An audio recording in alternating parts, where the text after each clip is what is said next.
Hey, hello. Balik lagi di channel Spoiler Moon dan kita akan lanjutkan lagi kisah hidup Fang Yuan. Di part sebelumnya diceritakan kalau He Luolan menemui kebuntuan saat mencoba menaklukkan gedung 88 Yang. Karena itu, pada akhirnya He Luolan meminta bantuan pada Fang Yuan untuk bergabung dalam ekspedisi ini. Nah, bagian yang aneh maksud mirip dengan warisan di Gunung Sanca itu adalah bagian di mana gedung 88 Yang ini memiliki ruangan dengan tingkat kesulitan yang berbeda. Kayak ada levelnya begitu. Selain itu, gedung 88 Yang ini juga bisa ditantang berulang kali. Meskipun ada satu pembeda yang terlihat jelas, bahwa hanya keturunan dari The Great Sun yang bisa masuk ke dalam gedung 88 Yang ini. Sedangkan orang luar itu hanya bisa masuk kalau mereka itu memiliki token tamu. Di mana token tamu ini biasanya didapatkan pada tingkat-tingkat tertentu di dalam gedung 88 Yang. Jadi tidak bisa sembarang masuk begitu saja. Pada akhirnya tetap harus ada tim perintis yang mendapatkan token tamu itu, sehingga kemudian mereka bisa membawa orang di luar garis keturunan Huang Jin untuk bisa masuk ke dalam gedung 88 Yang.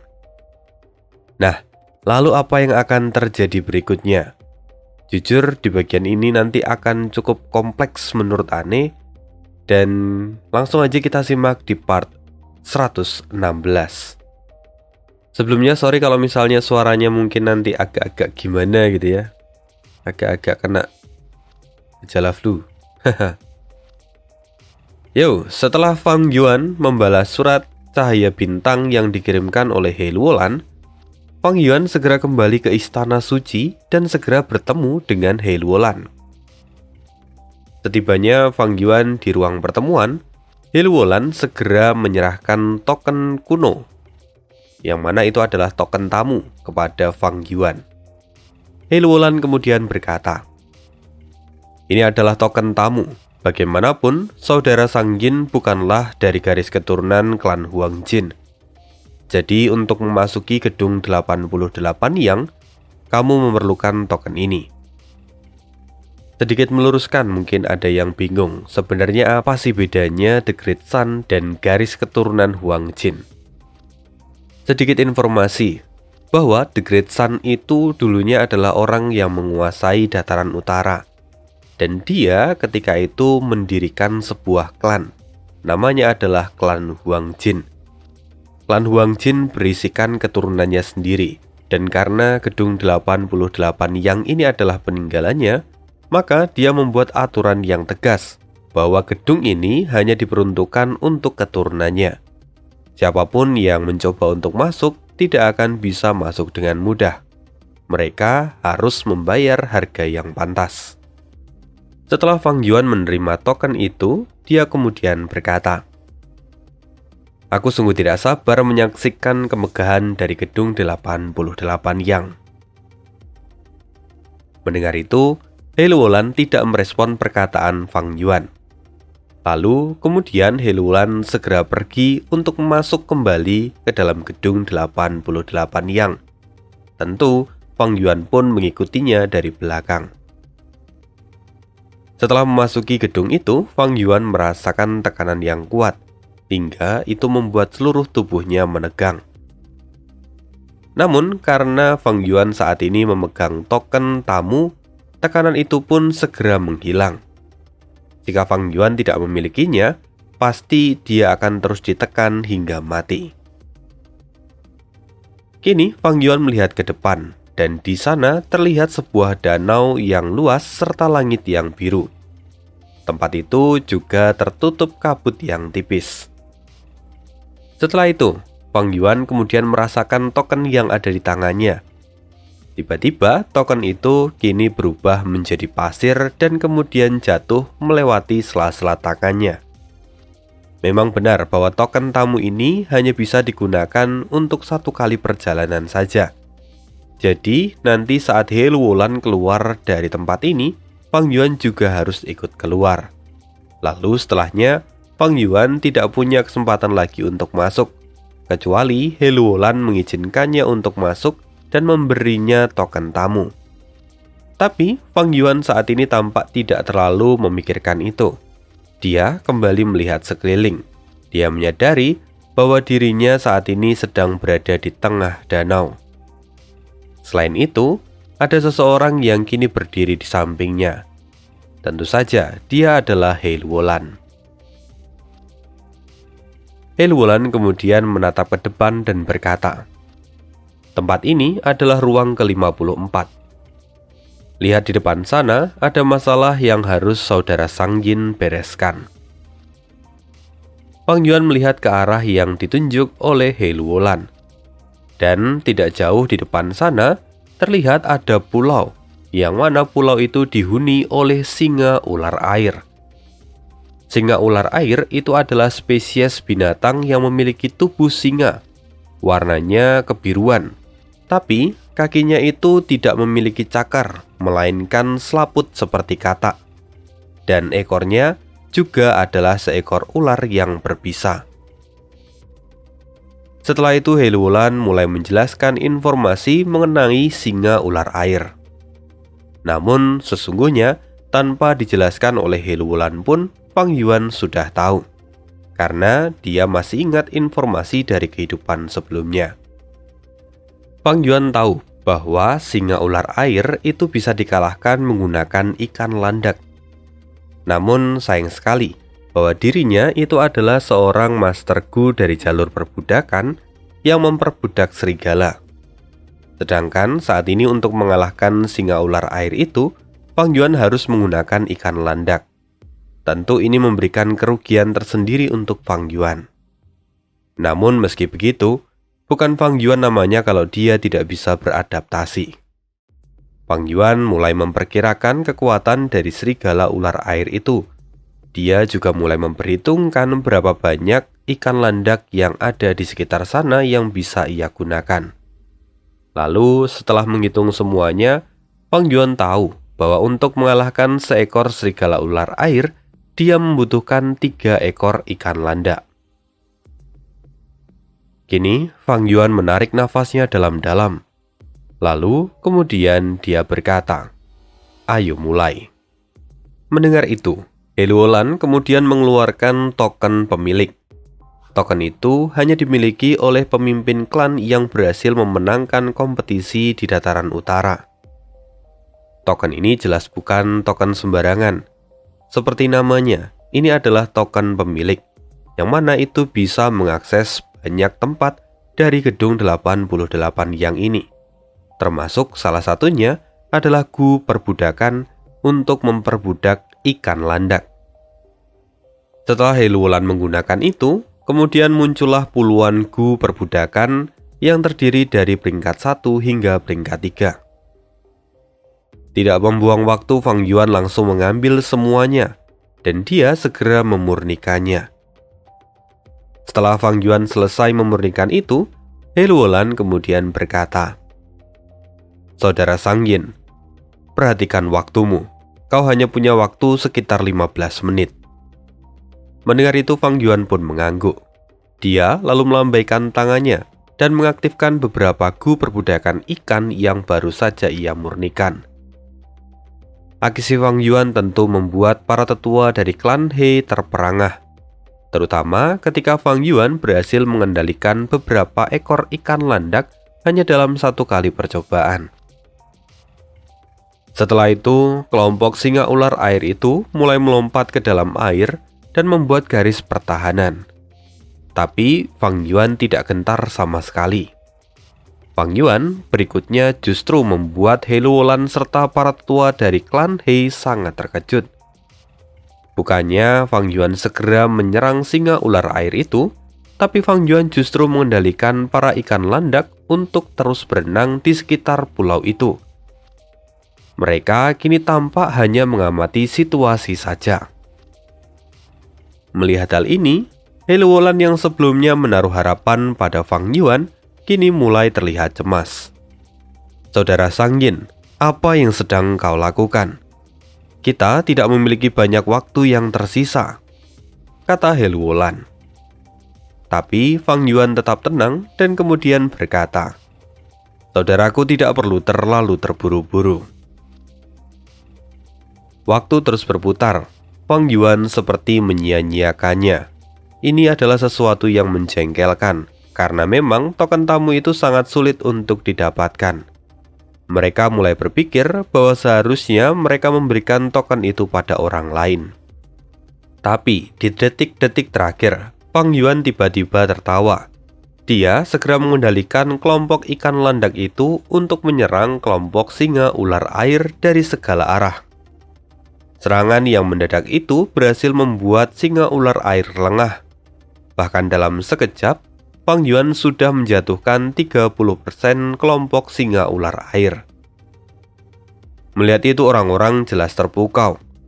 Rupanya rencana dan bakat Fang Yuan itu luar biasa dan tidak perlu diragukan. Sementara itu, Raja Singa Ular Air yang melihat anggotanya dibantai tentu tidak terima. Dia kini mengaum dengan suara yang keras. Dia kemudian memimpin kelompok singa ular air yang lain untuk masuk ke dalam air dan membalaskan dendamnya pada ikan landak. Tapi anehnya, kali ini Fang Yuan justru menghentikan serangannya. Dia mengendalikan kelompok ikan landak itu untuk mundur. Lalu saat kelompok singa ular air itu ingin mengejar mereka, sebuah kekacauan tiba-tiba terjadi. Siapa yang menyangka bahwa ternyata di sana ada pusaran air yang tersembunyi di dekat pulau ini, dan itu membuat para singa ular air kini terjebak. Memang benar bahwa semua ini adalah bagian dari rencana Fang Yuan. Sebelumnya saat dia mengulur waktu, dia itu tidak hanya melatih kelompok ikan landak itu dan mengintai saja, tetapi dia juga melihat situasi yang ada di sekitar dan mencari sesuatu yang bisa ia manfaatkan. Lalu kini saat kelompok singa ular air itu masih terjebak di dalam pusaran air, Fang Yuan kembali mengendalikan kelompok ikan landak untuk menyerang mereka. Di bawah kendali dari Fang Yuan, kelompok ikan landak itu seperti pasukan elit yang bekerja sama dengan baik. Mereka menjatuhkan kelompok singa ular air dengan mudah. Sementara itu, anggota dari klan He yang berada di sana merasa sangat gembira. Kini pandangan mereka terhadap Fang Yuan menjadi penuh dengan kekaguman. "Bagus saudara Sanggin, kamu memang sungguh hebat. Kita pasti bisa lolos. Kitalah pemenangnya," kata He Luolan sambil bertepuk tangan. Fang Yuan pun tertawa. Meskipun sebenarnya dia tidak tertawa bersama dengan He Luolan.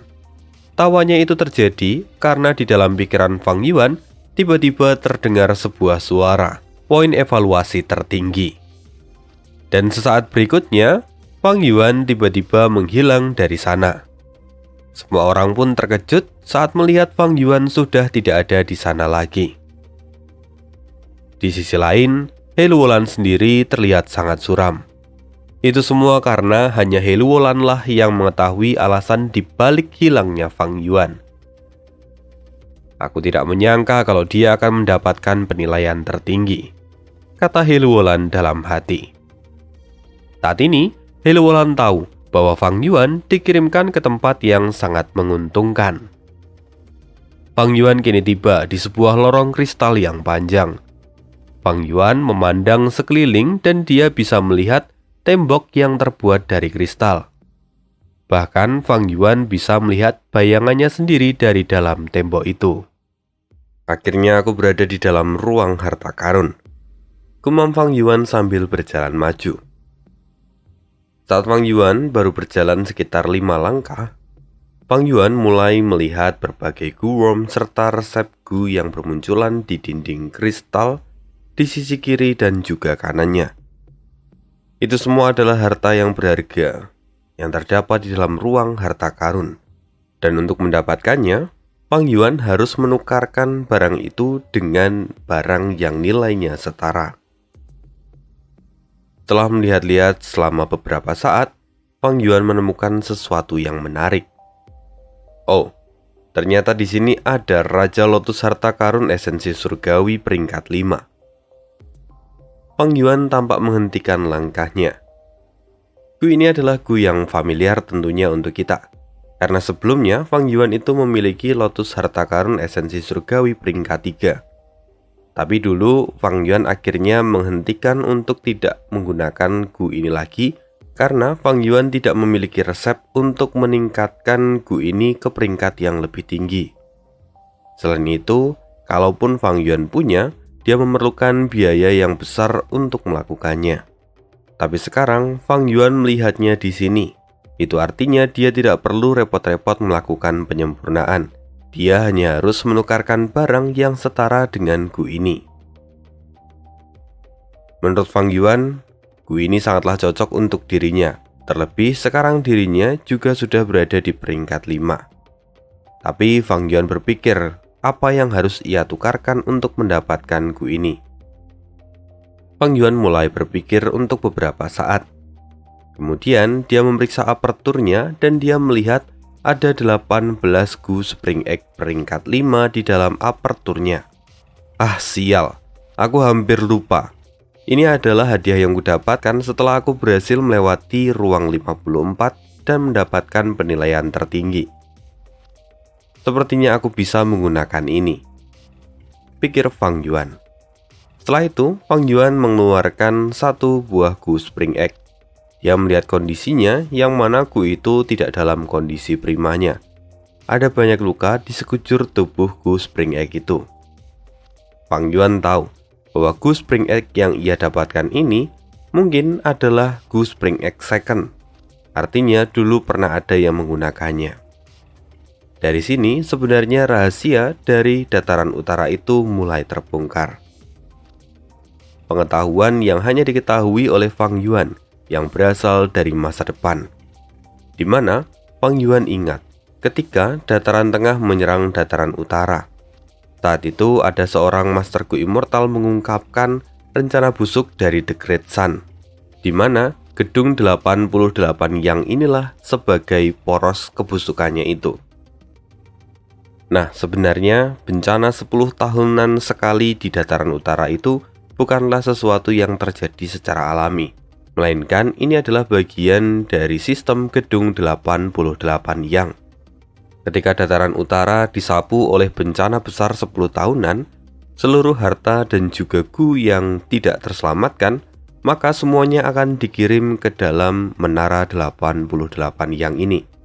Yang mana itu nanti akan digunakan sebagai sumber daya untuk keturunan dari The Great Sun. Bagi para keturunan The Great Sun, ini mungkin sesuatu hal yang lumrah dan biasa saja. Malah ini menguntungkan mereka. Tapi bagi mereka yang bukan berasal dari keturunan The Great Sun, ini adalah sesuatu yang sangat merugikan.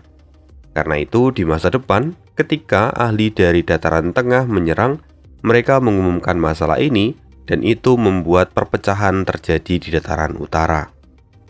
Setelah mengingat semua peristiwa ini, Fang Yuan segera melangkahkan kakinya dan dia kini mulai melakukan pertukaran.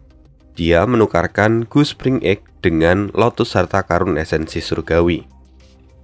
Pertama Fang Yuan meletakkan sebuah gu Spring Egg. Lalu kemudian muncul warna kuning. Lalu Fang Yuan kemudian mencoba untuk mengambil Lotus Harta Karun Esensi Surgawi peringkat 5. Tapi rupanya itu masih belum cukup. Jadi Fang Yuan kemudian mengeluarkan satu buah gu Spring Egg lagi. Cahaya yang dipancarkannya saja yang mulai berubah. Fang Yuan tahu bahwa ini masih belum cukup. Hingga akhirnya Fang Yuan meletakkan 4 buah gu Spring Egg. Dan cahaya harta karun yang muncul di sana adalah hijau tua. Pada titik ini, Fang Yuan akhirnya berhasil mendapatkan Lotus Harta Karun Esensi Surgawi.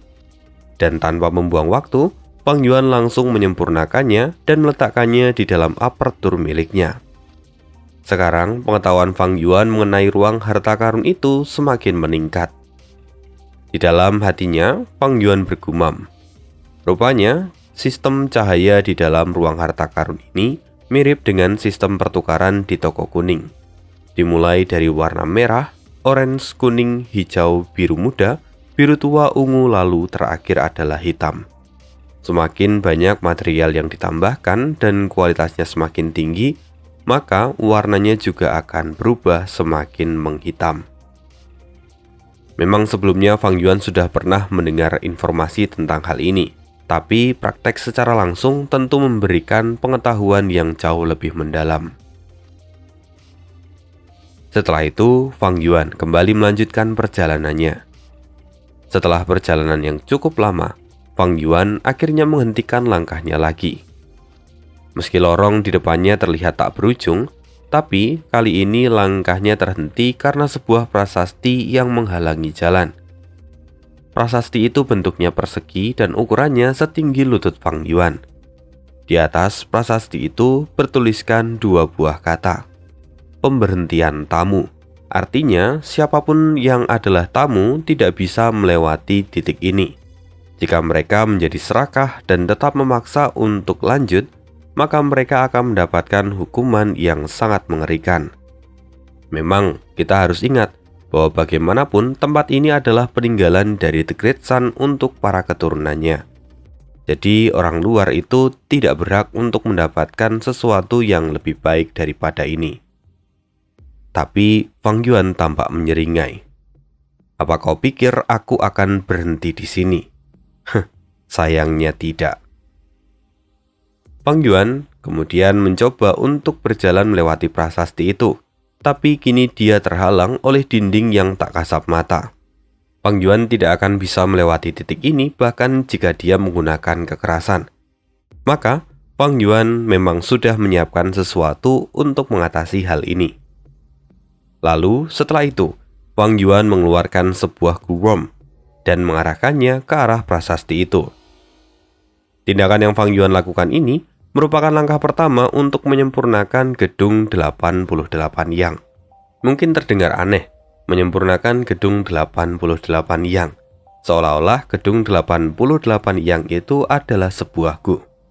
Namun, memang benar, gedung 88 yang ini sesungguhnya memang adalah sebuah gu. Karena itu dia memiliki kemampuan seperti yang sudah disebutkan sebelumnya. 1. Menjadi tempat untuk mengumpulkan harta karun. 2. Menjadi tempat tantangan untuk keturunan dari The Great Sun. 3. Untuk melakukan training bagi para keturunan The Great Sun. Dengan begitu, kedepannya keturunan dari The Great Sun itu akan menjadi jauh lebih kuat lagi. Ini adalah sistem yang luar biasa dan diciptakan di masa lalu. Fang Yuan pun mengetahui hal ini. Karena itu, selama ini adalah sebuah gu, maka Fang Yuan juga memiliki cara untuk mengatasinya. Inilah yang sekarang Fang Yuan lakukan.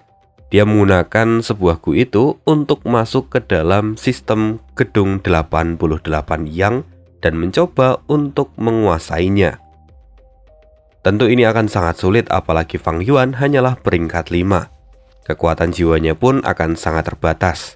Tapi setidaknya Fang Yuan bisa mengatasi pembatasan yang diberikan oleh gedung 88 yang untuk saat ini.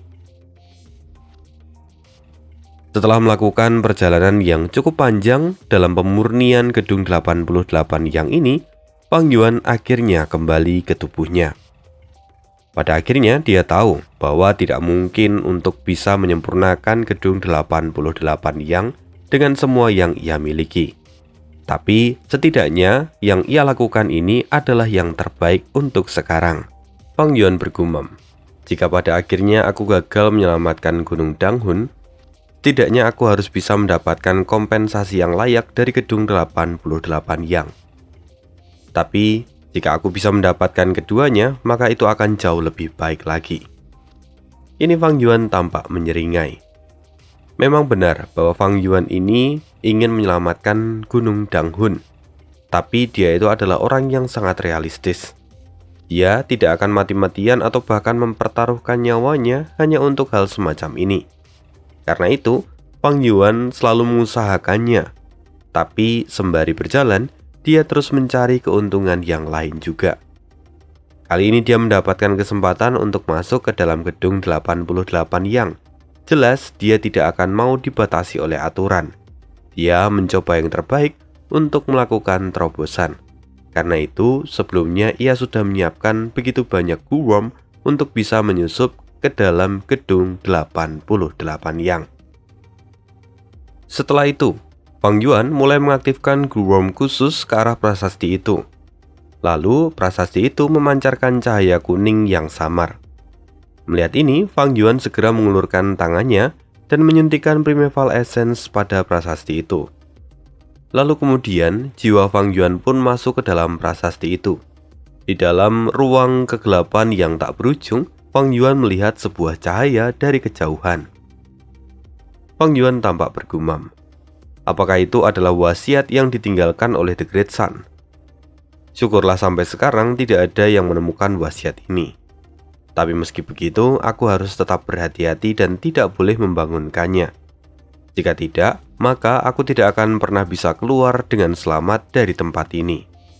Fang Yuan kini dengan hati-hati, dia terus menyuntikkan Primeval Essence miliknya. Lalu setelah beberapa saat, Fang Yuan berkata, "Sesuai dengan dugaanku, penyempurnaan prasasti ini bukanlah hal yang mudah. Bahkan apertur peringkat 5 dan juga ditambah dengan kapasitas 90% milikku, rupa-rupanya masih belum cukup. Untungnya, aku memiliki Lotus Harta Karun esensi surgawi peringkat 5. Ini memberikan sedikit dorongan bagiku." Lalu setidaknya setelah 4 jam berlalu, Fang Yuan akhirnya bisa bernafas lega. Dia menarik kembali telapak tangannya dari prasasti itu. Ini memang adalah proses yang panjang, dan tekanan mental yang dialami Fang Yuan tentu saja bukan kaleng-kaleng. Dia juga merasakan kelelahan baik internal maupun eksternal. Fang Yuan kini semakin memahami prasasti yang ada di depannya itu. Dia berkata lagi, "Gedung 88 Yang ini memang sangat menakjubkan. Aku menghabiskan banyak waktu dan Primeval Essence. Tapi meski begitu, aku hanya bisa mengotak-ngotik sebanyak 30% dari keseluruhan gedung 88 Yang. Tapi setidaknya itu cukup untuk menyingkirkan pembatasan yang kualami." Fang Yuan kini kembali melangkahkan kakinya. Dia mendekati salah satu gu yang tersegel di dalam dinding kristal. Sebelumnya Fang Yuan tidak bisa melakukan apapun dan dibatasi oleh dinding transparan. Tapi kini Fang Yuan dapat mengambilnya dengan mudah. Bahkan Fang Yuan tidak perlu menukarkannya dengan barang yang setara. Ini membuktikan bahwa yang Fang Yuan lakukan itu berhasil. Tapi Fang Yuan tidaklah serakah dalam hal ini. Karena Fang Yuan setelah itu mengembalikan gu yang ia ambil. Dia tahu bahwa mengambil gu itu tanpa pertukaran itu sama saja dengan tindakan bodoh. Karena selain jiwa dari The Great Sun yang terus mengawasi tempat ini, ada juga para Master Gu Immortal yang juga ikut mengawasi tempat ini. Jika terjadi satu saja kejanggalan, maka itu bisa membahayakan nyawanya sendiri. Yang terpenting sekarang, Fang Yuan bisa melewati pembatasan yang diberikan oleh gedung ini. Lalu Fang Yuan kemudian kembali mengaktifkan 6 buah Gu Worm di dalam apertur miliknya. Ke-6 Gu Worm itu kemudian berubah menjadi sebuah kabut yang menyelubungi tubuh Fang Yuan. Meskipun Fang Yuan itu sudah menyempurnakan 30% dan menyingkirkan pembatasnya, tapi ini adalah salah satu dari syarat yang harus Fang Yuan lakukan supaya bisa melewati pembatas itu, bahwa dia harus menyembunyikan diri di dalam asap warna-warni yang ia keluarkan dari 6 buah Gu Worm yang ia aktifkan. Sekarang Fang Yuan mulai melangkah lebih jauh. Dia melihat semua yang ada di dalam dinding kristal yang ada di depannya. Setelah berjalan beberapa saat, Fang Yuan akhirnya terhenti. Tidak salah lagi, ini adalah gu kekuatan pinjaman peringkat 5. Gu ini bahkan jauh lebih bagus daripada gu upaya sekuat tenaga peringkat 5. Gu ini memiliki kemampuan untuk meminjam kekuatan bumi ataupun apapun yang ada di sekitarnya. Dengan menggunakan gu ini, maka jurus mematikan Raja Angin Berlengan 4 milikku akan menjadi jauh lebih mengerikan. Jika sebelumnya, saat aku menggunakan gu upaya sekuat tenaga, itu hanya mengeluarkan 5% dari kekuatan sesungguhnya dari Raja Angin berlengan 4. Dengan Gu ini, maka kekuatanku bisa meningkat setidaknya 20 kali lipat. Fang Yuan kini tampak dipenuhi dengan kegembiraan. Karena itu, Fang Yuan kemudian menukarkan Gu kekuatan pinjaman itu dengan menggunakan 10 Gu Spring Egg. Itu harga yang mahal, tapi menurut Fang Yuan ini adalah sesuatu yang pantas. Setelah melakukan pertukaran itu, Fang Yuan kembali berjalan. Dia melangkah lebih dalam lagi. Dan seiring berjalannya waktu, kini kabut yang melindungi tubuh Fang Yuan mulai menipis. Jika pada akhirnya kabut ini hilang, maka Fang Yuan itu akan kembali dalam situasi bahaya. Karena sebelumnya dia bisa membuat pengaturan supaya dia bisa lewat dengan satu syarat, yaitu menggunakan kabut warna-warni ini. Tapi jika kabut warna-warni ini habis, maka Fang Yuan akan ketahuan. Kini Fang Yuan berpikir bahwa sebelum perlindungan ini habis, maka dia harus segera menemukan token pemilik. Inilah tujuan utama Fang Yuan. Ya, memang inilah tujuan utama Fang Yuan. Token pemilik. Token pemilik itu seharusnya hanya ada satu, yang mana itu akan dipegang oleh pemimpin klan yang menang dan menguasai seluruh dataran utara pada masanya. Namun, seharusnya token ini hanya ada satu di seluruh dataran utara. Tapi, sekitar 1000 tahun yang lalu, Master Gu dari wilayah tengah rupanya melakukan sebuah transaksi dengan pemimpin dari wilayah dataran utara pada masa itu.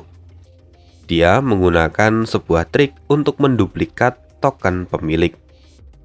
Karena itu, saat ini token pemilik itu ada 2 buah. Satu dipegang oleh He Luolan, dan yang lain saat ini ada di dalam ruang penyimpanan harta karun ini. Semua terjadi karena dulu memang token ini ada di dataran utara, dan saat bencana semuanya dimasukkan ke dalam ruang harta karun ini. Fang Yuan kini dengan penuh semangat. Dia senang karena akhirnya dia menemukan token pemilik. Dengan adanya token pemilik ini, maka Fang Yuan bisa melepaskan batasan yang ia miliki. Selain dia tidak akan terkena serangan mental, dia juga bisa keluar masuk ke dalam tanah warisan ini, bahkan juga keluar masuk dari ruang harta karun. Ini adalah sesuatu yang luar biasa, dan Fang Yuan harus mendapatkannya. Lalu setelah itu, Fang Yuan mulai melakukan transaksi, dan karena token itu bukanlah benda yang resmi, maka harganya pun tidak terlalu mahal. Fang Yuan melakukan pertukaran dan akhirnya mendapatkan token pemilik. Tapi sayangnya, masalah itu tidak akan berhenti di sini. Fang Yuan masih harus menyempurnakannya dan mendapatkan pengakuan sebagai pemilik dari token ini. Artinya, Fang Yuan sekarang harus menyempurnakan token itu. Kini, kabut yang ada di sekitar tubuh Fang Yuan mulai menipis. Dan Fang Yuan tahu bahwa dia harus segera menyempurnakan token pemilik. Langkah pertama, Fang Yuan mulai menyuntikkan Primeval Essence miliknya. Dan kemudian terjadilah perubahan pada token pemilik itu.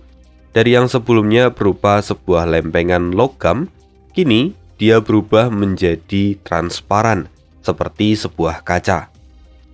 Melihat respon ini, Fang Yuan kemudian menggigit jarinya dan meneteskan darah miliknya ke atas token itu. Setelah itu darah mulai meresap ke dalam token pemilik. Perlahan token itu mulai berubah, dan kini akhirnya Fang Yuan diakui sebagai pemilik dari token pemilik ini. Lalu sesaat kemudian, kabut asap yang ada di sekitar tubuh Fang Yuan akhirnya hancur dan hilang. Untuk sesaat, Fang Yuan merasakan tekanan mental yang luar biasa. Namun, karena dia memegang token pemilik, tekanan itu hilang dalam sekejap. Fang Yuan tahu bahwa dia sudah menjadi tuan rumah dari tempat ini. Di sisi lain, karena Fang Yuan sekarang sudah menjadi pemegang dari token pemilik, dia kemudian juga bisa mendapatkan informasi dari seluruh gedung 88 Yang. Dari situ, Fang Yuan tahu bahwa sebelumnya He Luolan itu terus melanjutkan perjalanannya dari ruang 54 Kini Heluolan sudah mencapai ruang 61. Pada ruang 61 ini, Heluolan bertarung melawan jiwa harimau putih. Dan menurut prediksi Fang Yuan, tidak sampai 45 menit Heluolan akan dikalahkan pada ruang 61. Oleh karena itu, sekarang Fang Yuan tidak memiliki banyak waktu yang tersisa. Dia juga harus bergegas kembali untuk menghindari semua kecurigaan pada dirinya. Lagi pula, di lain waktu, Fang Yuan bisa datang ke tempat ini kapanpun dia mau. Jadi, dia tidak perlu terburu-buru dan memilih untuk mencari waktu yang paling baik untuk mendapatkan keuntungan yang paling besar. Tapi, sebelum Fang Yuan meninggalkan tempat itu, dia sempat berhenti di ruang kendali. Di tempat itu, Fang Yuan bisa melihat peta dari tanah terberkati Istana Kekaisaran, yang mana di situ jelas menampilkan semua replika dari seluruh wilayah tanah terberkati Istana Kekaisaran. Masih ada satu informasi lagi yang harus Fang Yuan dapatkan.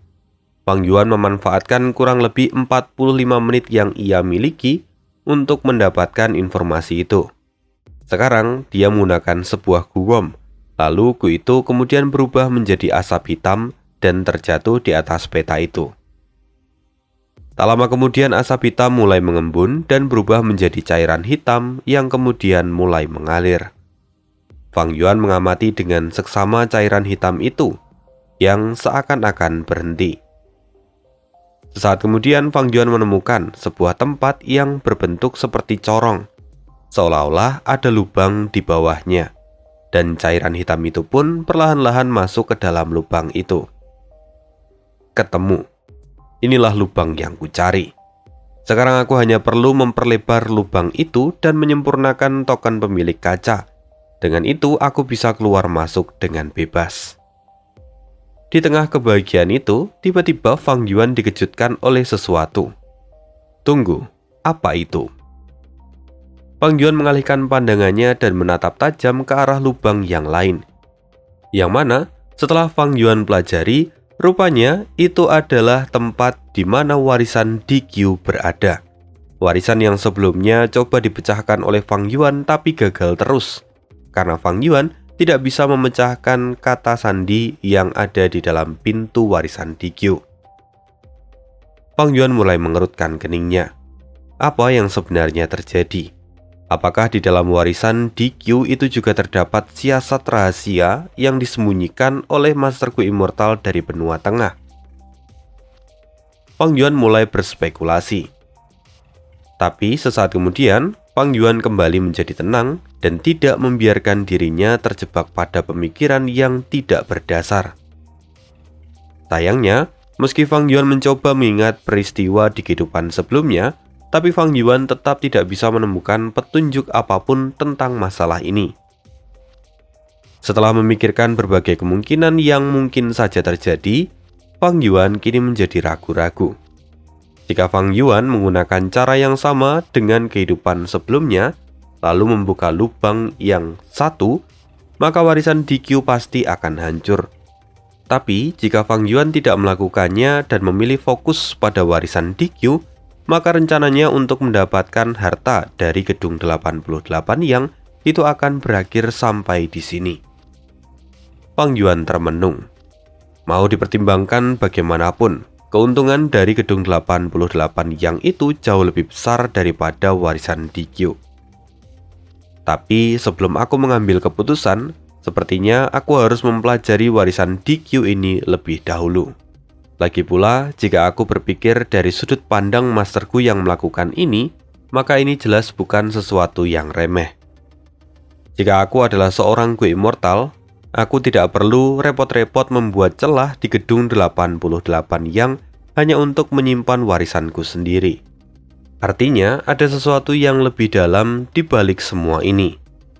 Terlebih jika aku ingat lagi bahwa gedung 88 yang ini adalah Gu Rumah Immortal peringkat 8 yang sudah diatur secara pribadi oleh The Great Sun.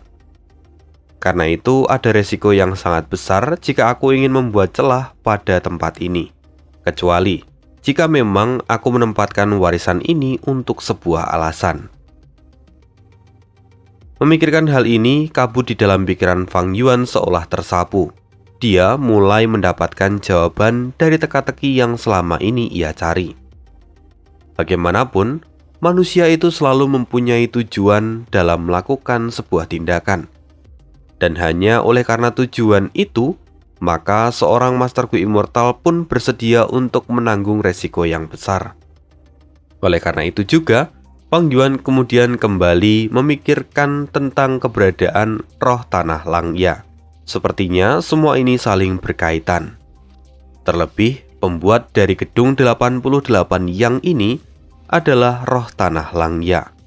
Di masa lalu, The Great Sun meminta leluhur rambut panjang untuk membuatkan Gu legendaris peringkat 9.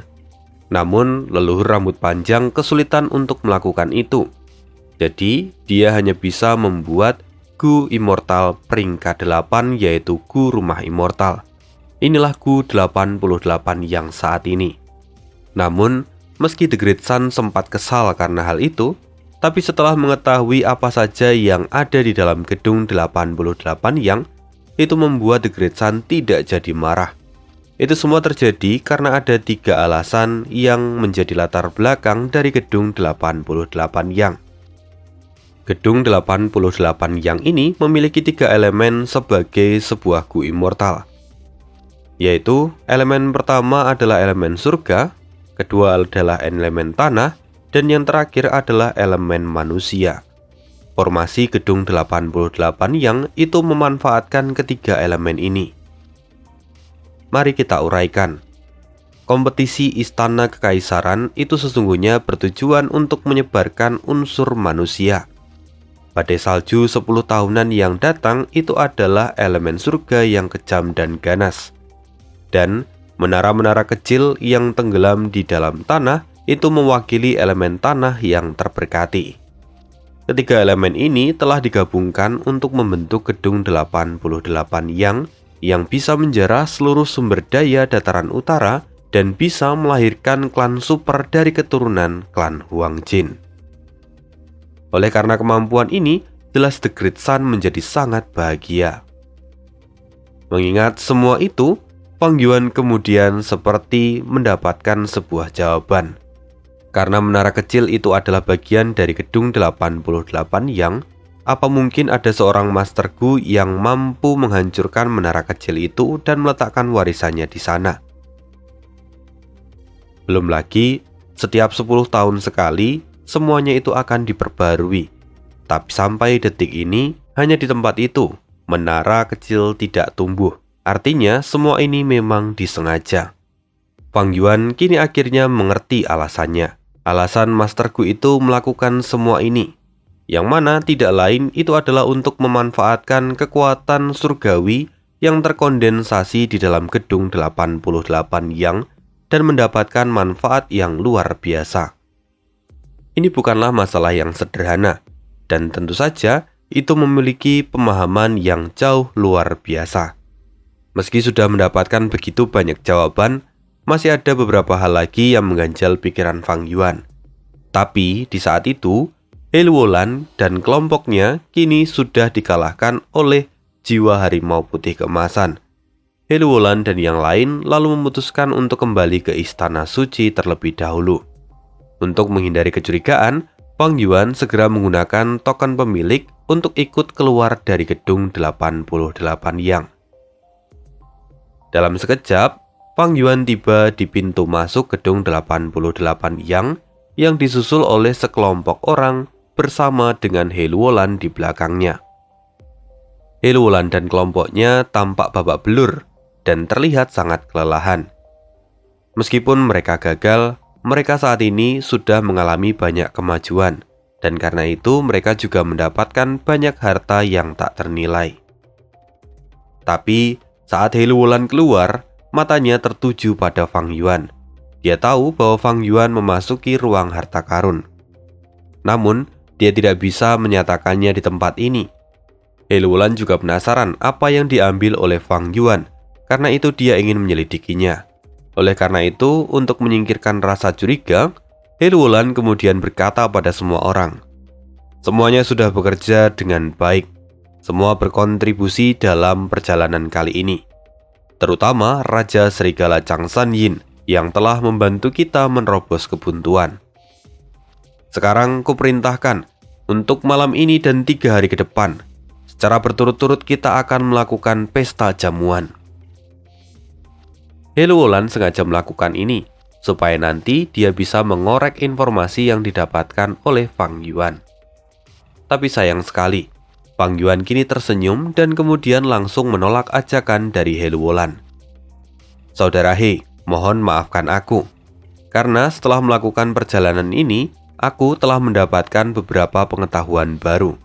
Karena itu, aku ingin melakukan kultivasi tertutup. Aku harap Saudara He bisa memaklumi ini.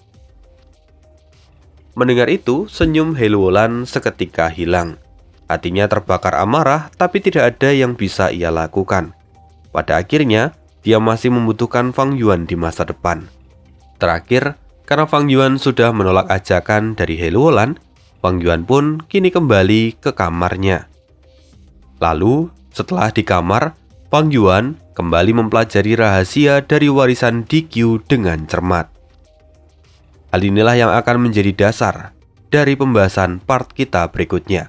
Sekian dulu cerita hari ini, kita akan sambung lagi di video berikutnya. Bye.